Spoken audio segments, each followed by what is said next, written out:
We will open the meeting. We have a quorum, right? We'll open the meeting for the Conservation Commission for Tuesday, June 10th. First on the agenda is a vote to approve the minutes from May 27th. I had two suggestions. One was that for the Berkshire Botanical Garden, you say we needed to ensure they're codified in a formal way. I think my request had been to make sure it's legal.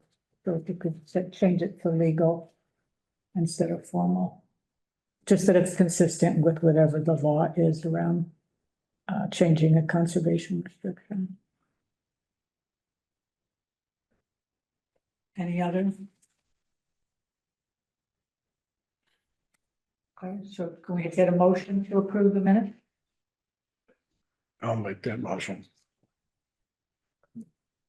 I can second it. I wasn't here, but. Okay, all in favor? Aye. Aye.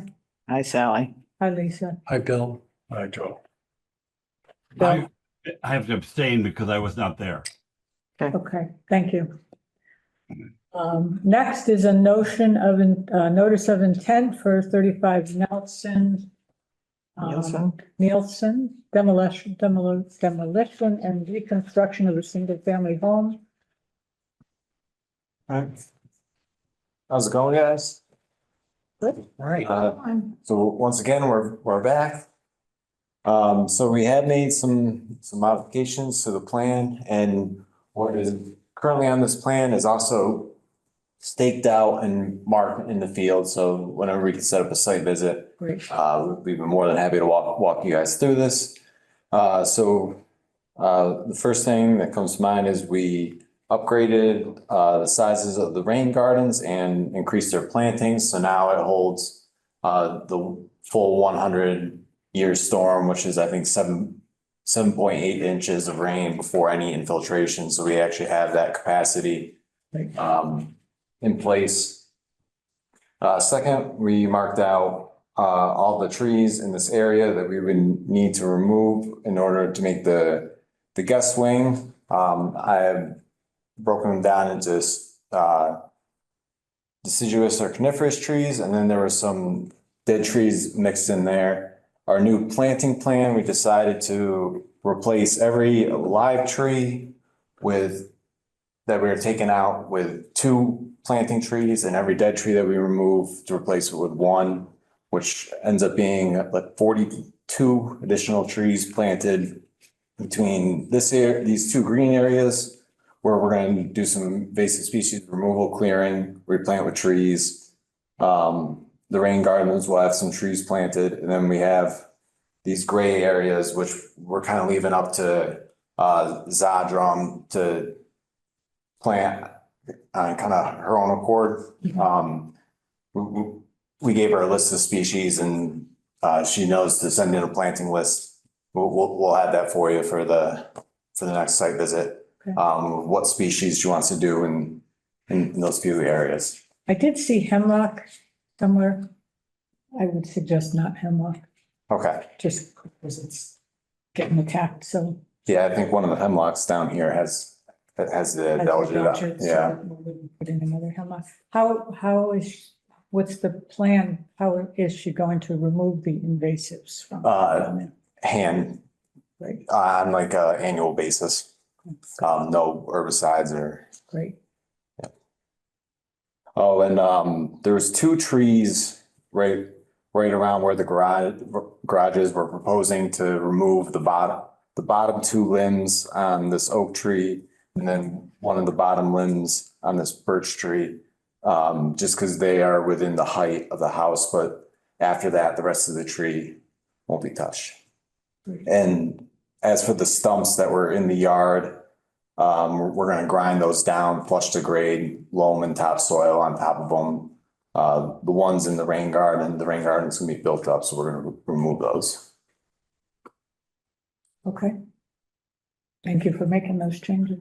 You're welcome. Are the rain gardens on that upper level at the house level, or are they somewhere else? No, I don't know whether I can Oh. see the grades. Oh, they're gonna be kind of built like above, 2 foot above grade, on the downhill side. So this rain garden is right here is elevation 94, right here is 96. So, this one's gonna come up to, elevation 95. And then we're gonna strip away the topsoil layer, which they backfill with some drainage stone, and then another layer of topsoil just to add the storage. So are they in the slope or are they on the leveler? I'm just, They're not on the steep slope, if that's. I mean, the backyard does slope a little bit. Yep. But, they'll build the downhill side up.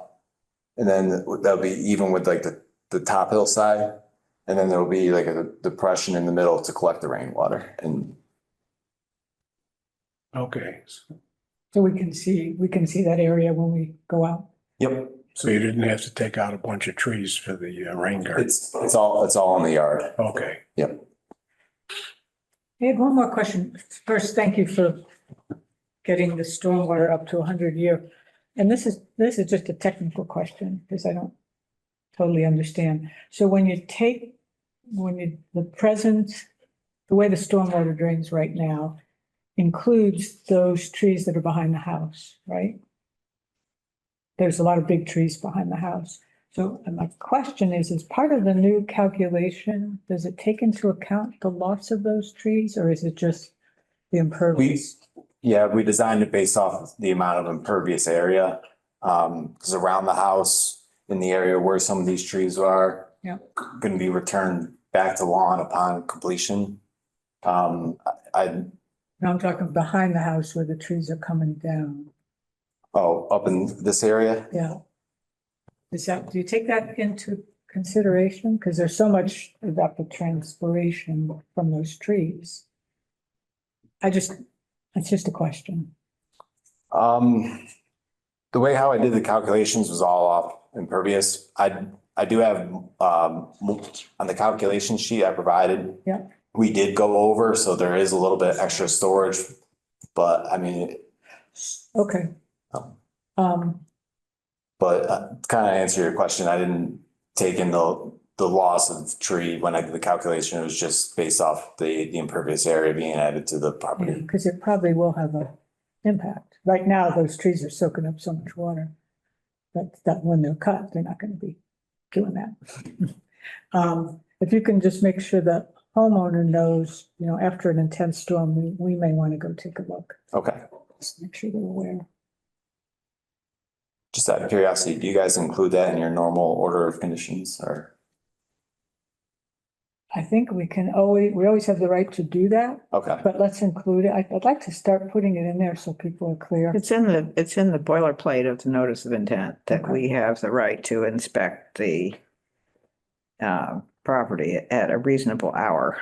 okay, It's both in the Wetlands Protection Act, notice of intent or order of conditions. okay. It's And it in happened, the town wetland bylaw. it happened about 2 months ago to another applicant. Okay, Sometimes what we find is after a big storm, the stormwater plan's not sufficient. So I'd like to just make sure it's really working. I will remind him. Thank you. Okay, so do we want to set up a site visit? Sounds good to me. Cannot do this. Good. Yeah. Yeah. Okay. Did you have comments, Bill?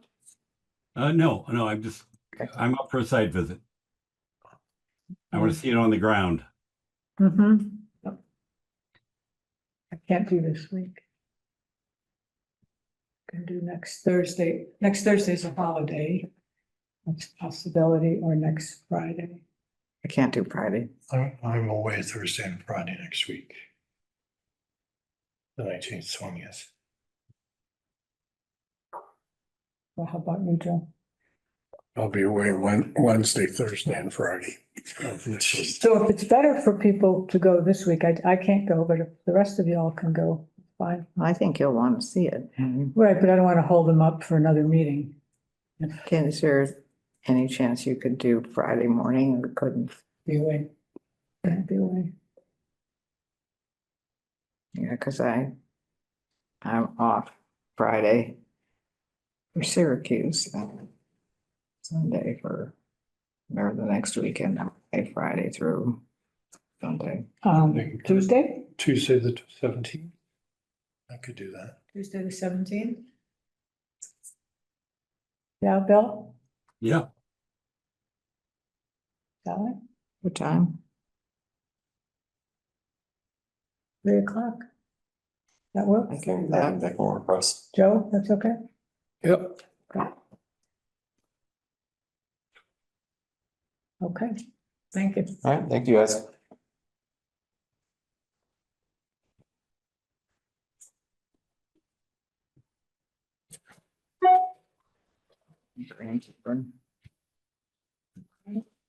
So, oh, and that included scenic mountains too? Yes. All right, we're all set then. Okay. So next on the agenda, request for a certificate of compliance for 5 Wheatley. That's not here. Okay, gonna have a motion to continue. So second. Next, we have scenic mountain notice of intent for 1 Housatonic Road. They're not here either. Motion to continue. So move. I don't think I can make the motion. I'll move. You can second, but you can't make the motion. Next on the agenda, notice of intent for 22 Yale Hill, fence installation. I'm here. Good evening. I am representing, well, Brian said with Foresight for the record. And I'm representing Gail, who is the owner of 22 Yale Hill Road. And this is a pretty unique property. It's an old sort of mill with a replica water wheel over Campusa Brook. And it's a very small lot. I think it's just over 1/4 of an acre. But the idea is, that being said, the entire parcel is within the riverfront of Campusa Brook, which is a perennial stream. And the idea is to fence in the existing lawn to contain a small dog. And the idea is to just be at the very edge of the existing lawn and sort of encircle the property up to between the 2 buildings. There's a small garage and a house. And some of it is fenced already. There's an existing retaining wall and then a fence along the road. So it continue from that existing fence around to the garage and then around the lawn back to the patio to complete a full circuit. What is the nature of the fence? The nature of the fence, I have some pictures. So we took into consideration a few things. Normally, we try to keep it so that it doesn't impede any animal passage, and I do that by raising it up from the ground. In this case, that would defeat the point because you're trying to contain a small dog, right? So, but we did consider using something that was not unsightly, and it doesn't have any sort of sharp protrusions on top. So a lot of the larger animals are going to be able to jump over it. We've also left it away from the southern property line so that they're still maintaining a corridor both along the south and the north side, north of the stream. So the intent is not to impede any wildlife, but also contain the dog, right? So what's it's this fence here. What's The actual height, I think it's just the standard height for a fence, which is about 3 inches off the ground. so, because the bylaw says, no barrier should be erected that limits the movement of small mammals, reptiles, or amphibian. Sure. Yeah, the idea is that this is a very small portion, being a small lot. The animals can either go around or you also have 3-inch gaps underneath and between them, so a lot of the animals are gonna be able to squeeze through that. I'm trying to think of larger mammals that might not be able to fit through that, but they would just circumvent the fence, I would think. So the idea is for the property to not be an actual barrier to wildlife. It's also not likely that it is a major barrier because it has such steep banks on both sides of the stream.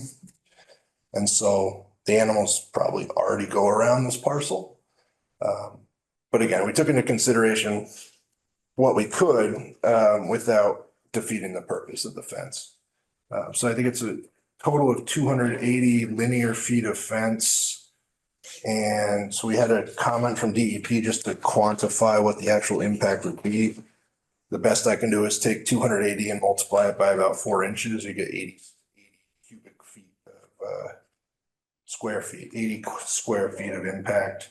And this is the updated plan where we're proposing 100 square feet of native plantings.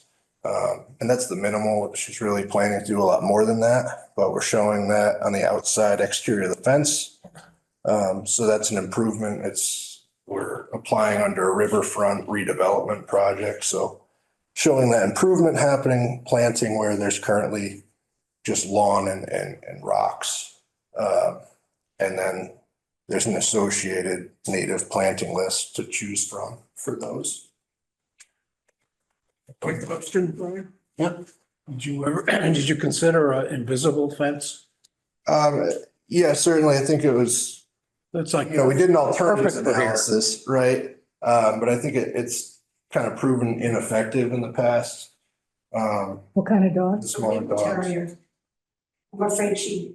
Personally, I would not recommend an invisible fence, okay. ever. And it's also very close to there's considerations for the dog getting shocked, whether that's, something they want to do, but also it's close to the river and it's close to the road. So if something did go wrong, there's a lot of dangers there. Problem is the The reason one, for the fence is. if the dog gets out, they won't come back in. That's what. And if the dog is in, anything else can get in. So the invisible fence is, Yeah, so I guess it's Problem. safety for the dog as well. Listen, And there's been problems with the dog going down to the river, so there's fear there, risk of it falling into the stream or something. So this, I think, is the most economical way we thought of to accomplish it. The fence is pretty standard. It's one that's, certified for surrounding pools, and there'll be a few gates for access. And there's no changes to grades, there's no changes to vegetation, except the additional plantings. No trees are being removed. So, yeah. Any comments? straightforward. Yes. Bill, anything? Seems reasonable. It seems like there's enough area for smaller animals to traverse either around it or through it if it's got gaps. So I don't, and the big animals are not going to care. They're going to go over, under, around. So I think it seems reasonable. Will, comment? You just did. No, Will. A minute. There we go. Can you hear us? Yes. Yes. Okay, yeah. Speaking for both Gail and her dog, we have absolutely, and for my wife, we have absolutely no problem with this. The fence is black. It's very unobtrusive. And as dog lovers, we like the fact that the dog is well taken care of, and we know that Gail's a very responsible dog owner. So we are absolutely fine as abutters. I don't know if my wife has an addition, but No, I would agree. yeah. Right. Thank you for letting us know. Mhm. So do we have a motion? Do we want to, I'll make a motion where you're. we don't want to do a site visit? Does somebody want to do a site visit? No, not really. I'm okay with it without a site The visit. neighbors are okay. I think I'm okay. I have a picture of the house. Not much else to I have a see. picture of the dog. Now that we would enjoy. That we don't want to see. Yeah. The heck with the fence. Okay, I'll give you a copy of the revised plan and the Okay. DEP response also.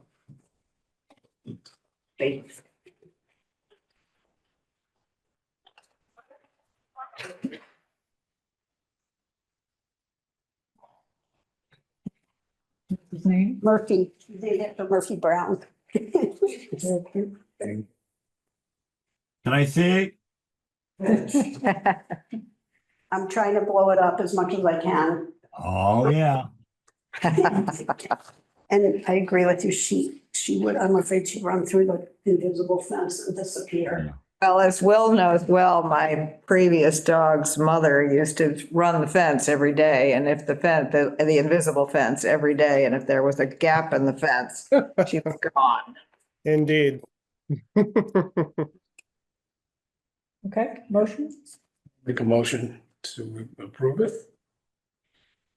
A second. All in favor? Hi, Sally. Hi, Lisa. Bill, Joe. Hi, Bill. Or, All right, good luck. Thank you very much. Thank you so much, I appreciate it. Thank you. I'll be back. I hope I run across you. Thank you, enjoy. Thank you, guys. Good night. Thank you, it was nice to meet all of you. Too. Bye-bye. Okay, next, request for a certificate of compliance. Lisa Messinger, 37 Mackinac Road. And this was, placement of stake marked the vegetated buffer. So to refresh the board's memory, we were out last fall. Yeah. I think all in order except Sally observed that the 35-foot boundary from mean annual high water line in was not being observed. So we staked it. It was late in the year. We didn't stake it here because nobody was mowing at that time any longer. But I staked it this spring. And Lisa has not done any mowing on it. It's been left to grow up. So Right. she's asking, does the board think it's time to come by and take a visit and get a look and sign off? So I sent an email to Sally and Ron asking and Sally suggested I come here tonight to set up the visit Okay, if you deem it to be appropriate. sure. And as another Wheaton Terrier owner, I think you did a great job. I didn't know you had Wheaton. Great. We're all dog lovers, so, yeah. So we can do the visit on Tuesday, the 17th, if that That works. work for you? Probably approximate time, 3:45, do you think, or earlier? a little bit more than approximate. Yeah, probably 3:45. Okay, 3:45 That on the works, Bill? 17th. yep. 37 Mackinac. It's right nearby. Yeah, I don't know how long we'll be. I think, you think 3:30 is better? Yeah, it might be closer to 3:30. I think Okay. 3:30 is I'll be fine. there. I'll be there 3:15-ish, yes. Okay, so we'll plan on 3:30, and if we're a minute late, we'll be there. Okay. Thank you. Thank you, everyone. Have a great evening. Thank you, you too. Thank you. Okay, we have a few things to sign. Yes. We have two things to sign. We're still waiting for the DEP file for Mohammed Zabian, which apparently we did not have when we saw the iteration. So now we have to wait. Oh, also, we have to reopen the hearing on the harvesting. So I make a motion that we reopen the hearing on the weed harvesting in the bowl because according to Mark Stinson, we have to have an official response from Natural Heritage saying that they did indeed say that it was okay, which they didn't apparently. They didn't say it after they had filed. So now we have to go back and reopen it and wait for the. Will that affect This the, is for the town beach? This is for the weed harvesting. Oh, okay. So the weed harvesting can't start until we get till we get a response from Misty Ann Merrill at Natural Heritage. I have contacted her. I contacted her tonight. Michael Canales is also contacting her. And Robin from GZA is also contacting her. So Okay, so she'll Hopefully. get the message. hopefully she'll understand the urgency of getting this started because, it's that time. Mhm. And the weeds are already. But I've heard, Crazy All the Yeah. rain. off our lake. Yeah, I've read yeah. the waterfront, it's just the like. curly pond weed, I understand, is really It's ridiculous. like up to the surface. Yeah. Already. And normally Yeah, not this early at all. And Well, it's been this so is wet. like July, yeah. not June, not early June, mid-June. Okay, so once we get that, we'll open the hearing again, or do another. I think, hearing. yeah, we just have to Just close approve it it. again, yeah. Okay. So, but we have to reopen it now because it's within the appeal period. Okay, so by your words, was it just reopened or do we have to do anything else? We can just say, yes, we should reopen it. I agree, we should reopen it. I said, Reopen it. Okay, all in favor? aye, Hi. okay, all right, so that's done. And these are our things we have to sign.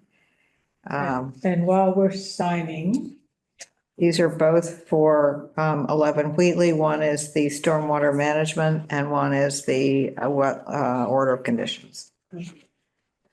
while we're signing it, I want to ask that we get the planting of the mass electric trees on the agenda so that we can. It is on the, Is it on this one? yes, it's right there. I didn't see it on what came online, Yeah, it wasn't, but it is now. but it is now. Great, Yes. thank you. So we need to get Katie Swift, who has been apparently nominated or elected or whatever it is they do by the Parks and Recreation to be their chair.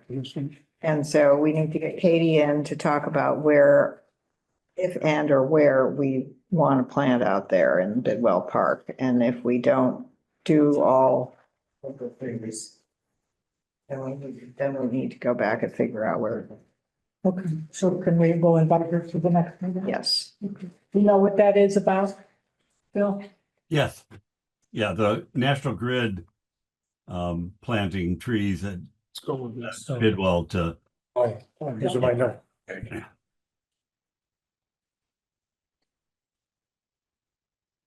And I'm sure she will be. Good. Like it, and see we're happy in response.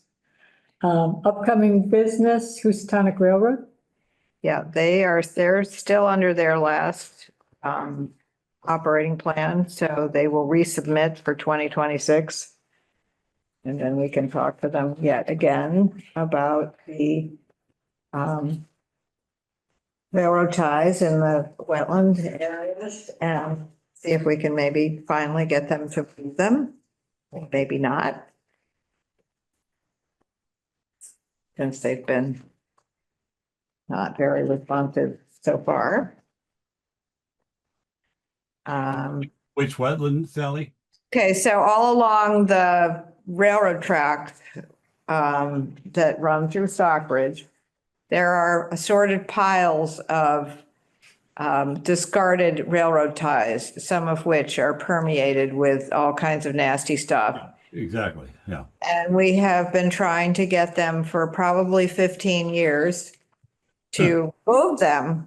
And we have been entirely unsuccessful in this. They keep passing the buck, saying that, oh, well, it didn't happen on our watch. And now Mass DOT has the responsibility for it. And they have been very unresponsive. Well, the other owners have all been unresponsive as well. So we keep hoping that when they come in for their yearly operating plan, that somebody will say, oh, sure, we'll get rid of those railroad ties. But not so far. Is They- it time to tie ourselves to the tracks? Pretty Or- much. Pretty much. We need a young damsel for that to be effective. Don't think we have that on them. Nope. You just have a bunch of old folks. Oh, boy. Anyway, yeah, so we'll see how that goes. Okay, next is the Berkshire Botanical Gardens Conservation Restriction. Yes, and you had some information. I sent out just general information about CR. I don't see anyone here for that, but I'll tell you my thinking and then, Rich is away, and will not be back for another month. So we weren't gonna get it. He was not gonna be able to be here. He did send in a letter. What did I do? But I did happen to talk to him last night because we had a little accident in our yoga class and while we were waiting around for the EMTs and stuff, oh dear. I happened to run into Rich, who was having a meeting next door. But I don't know, I understood amending a conservation restriction in Massachusetts requires the consent of the restriction holder and in some cases, the approval of the Secretary of Energy and Environmental Affairs.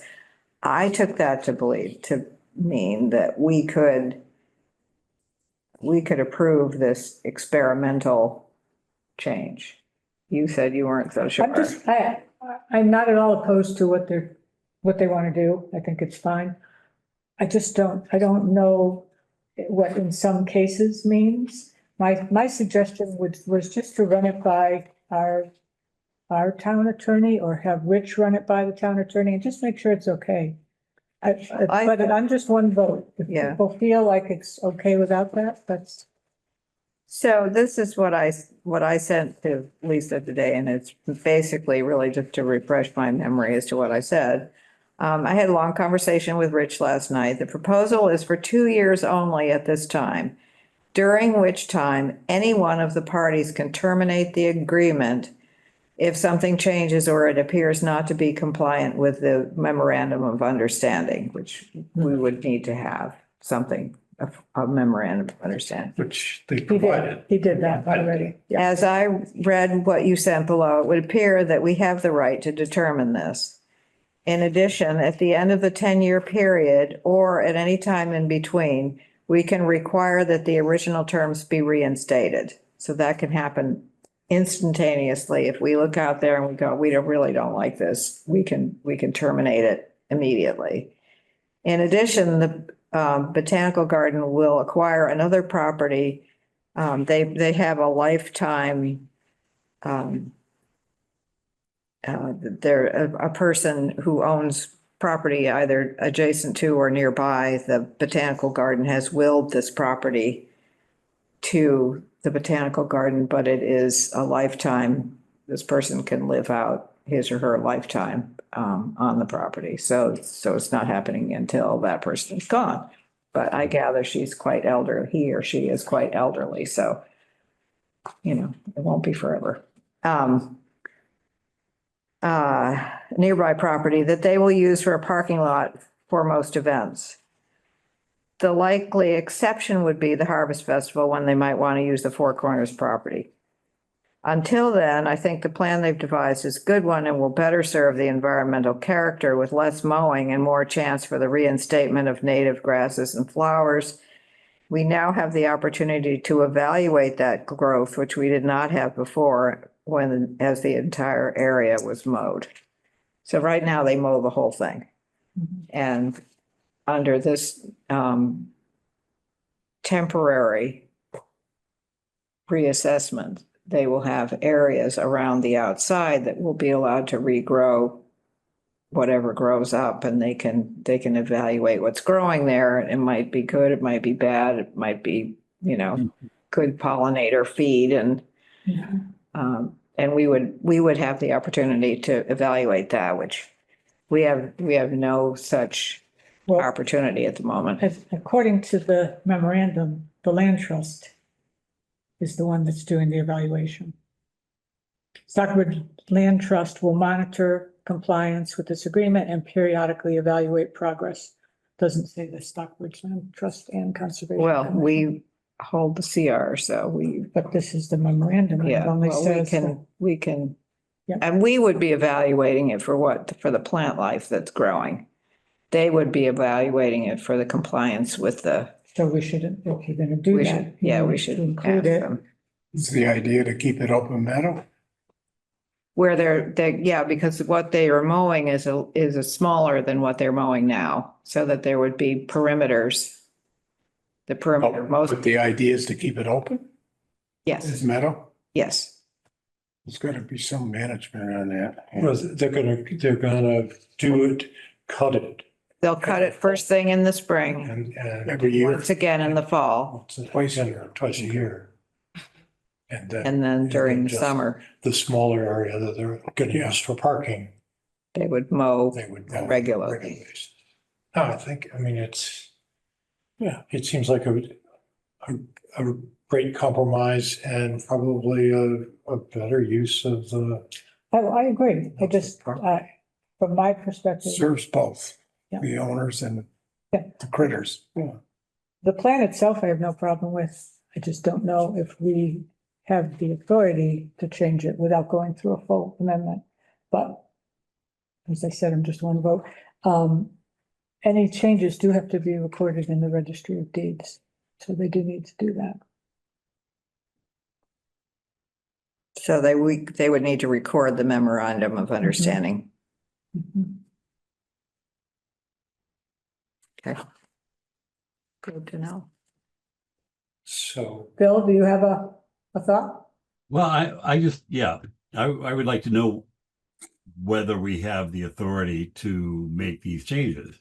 Whether we Right. can agree to this internally or whether we have to have some other entity weigh in on this and give it a imprimatur. Lisa, where did you get this information from? Online.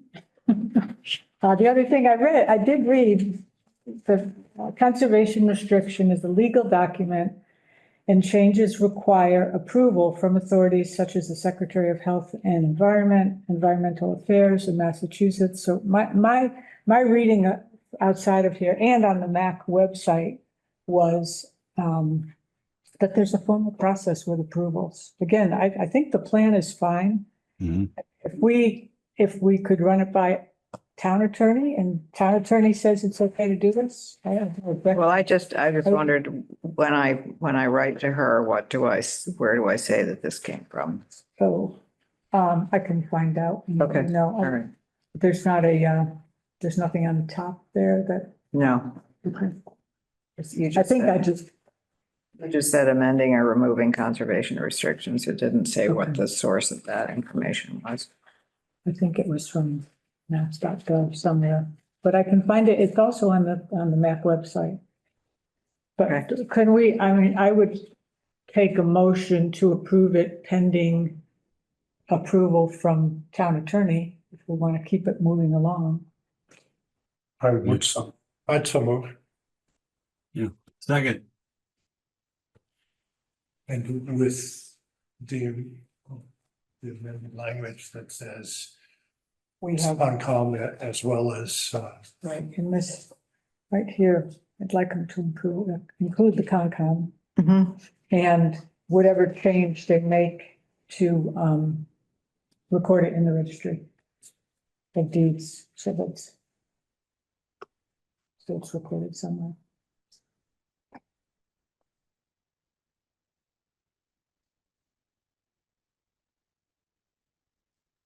Okay, I lost. Hi, Sally.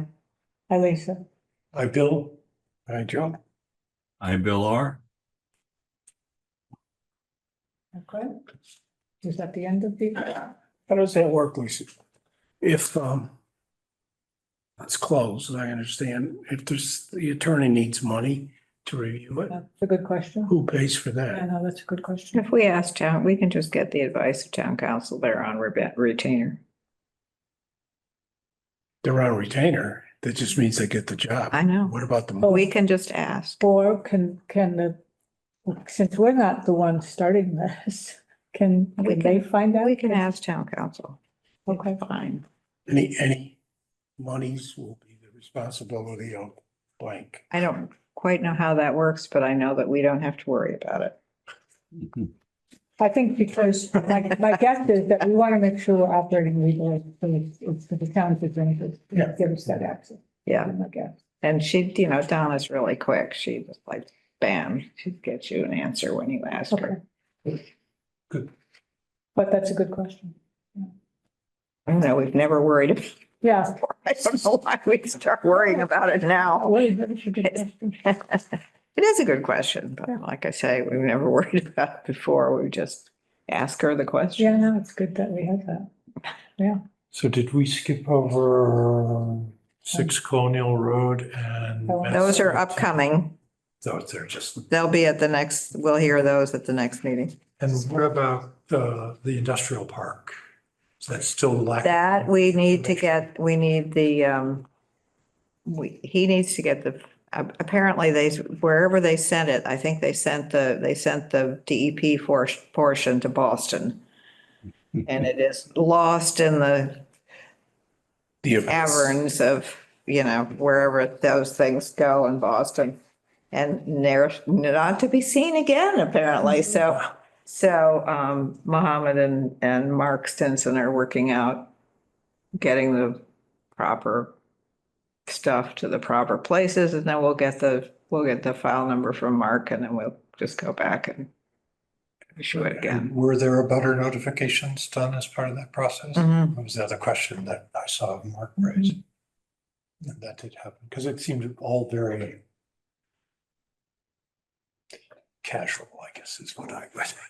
I think it's one of those where he had a friend do it for him, and Mhm. it didn't necessarily go according to plan. All right. Okay, anything else? Right? Is there a motion? Motion to adjourn. Second. All in favor? Aye. Aye. Great. Thank you. Bill?